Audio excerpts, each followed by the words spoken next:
Good morning, boys. In your last class, we had done descriptive composition. Today, we are going to do narrative composition. So, a narrative composition is a composition where you narrate either a story or a particular event. So, a narrative composition is generally a first person narrative where the student is expected to narrate a story or a particular event or an account of a sequence of actions within the circle of his or her experience from his or her point of view. So you are narrating. So when you write, it is in the first person. And you are either narrating a story or an event. And it has to be from your own experience. So the reader will enjoy your narration if it is drawn from an incident about which you have some experience. So, if you have some experience about an incident, then the reader will enjoy it. Like if you were in the marketplace and you saw a poor boy, and the boy was so hungry, he steals something from a food stall and runs away, and then there is a chase in the marketplace. So you witness that, and then your readers will enjoy reading it because you will bring in your emotions, your feelings. You can describe better because you were there when this happened. So it is your own experience, your own point of view in a narration. But in the examination paper, when you write a narrative essay, the essay may not be, the topic may not be of something which you have had an experience about. So in that case, what it may be something it may be something imaginary. So the event might be imaginary, but should be presented as if the narrator has actually experienced it. So you have to put it in a way as though you have actually experienced it. And then there are many boys who write such beautiful compositions. It was not something that they had experienced, but the way of writing, when you read it, it is as though they have experienced it. Then you should give details about the people present. You should create a visual image of each individual in your narration.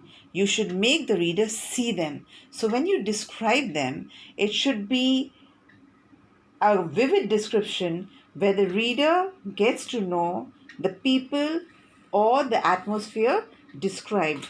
Now, here there is an example of a description from Oliver Twist by Charles Dickens.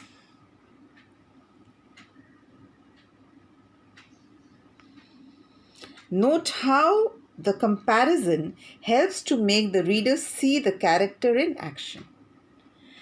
As he glided stealthily along, creeping beneath the shelter of the walls and doorways, the hideous old man seemed like some loathsome reptile, engendered in the slime and darkness through which he moved, crawling forth by night in search of some rich offal for a meal.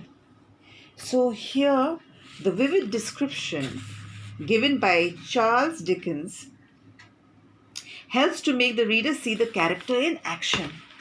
So the atmosphere, a suitable background, that is details about the place where the event took place.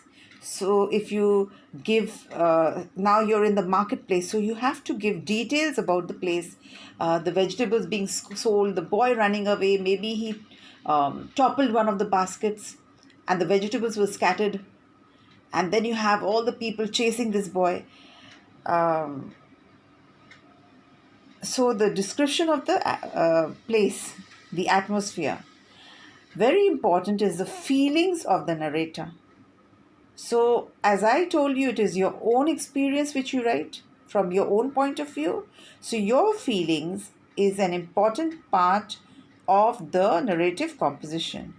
So, the feelings of the narrator and the impact of the event on the narrator is very necessary.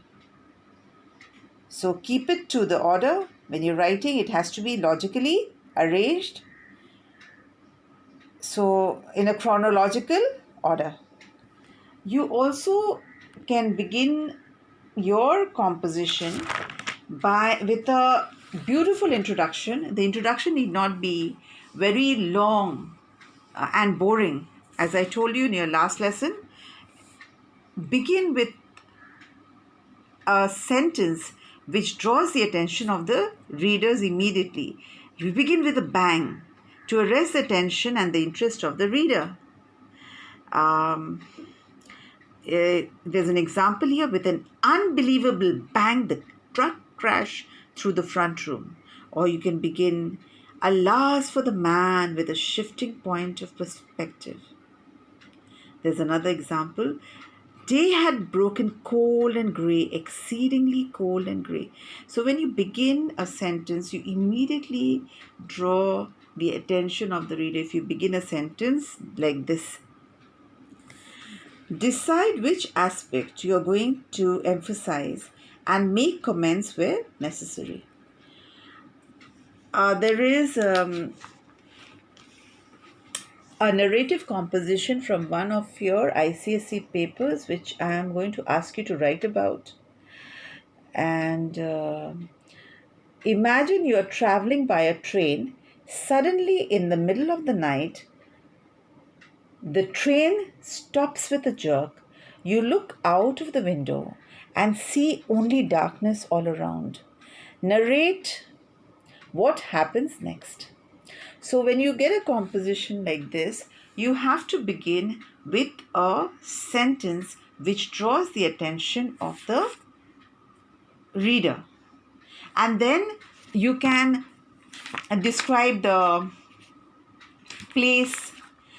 Describe that you were suddenly sleeping and you woke up with a jerk and you felt disoriented. Then describe the train, the luggage scattered everywhere, and then you look out of the window, it's dark, and then you describe your feelings about it. So I hope this will help you to write a good narrative composition. Thank you.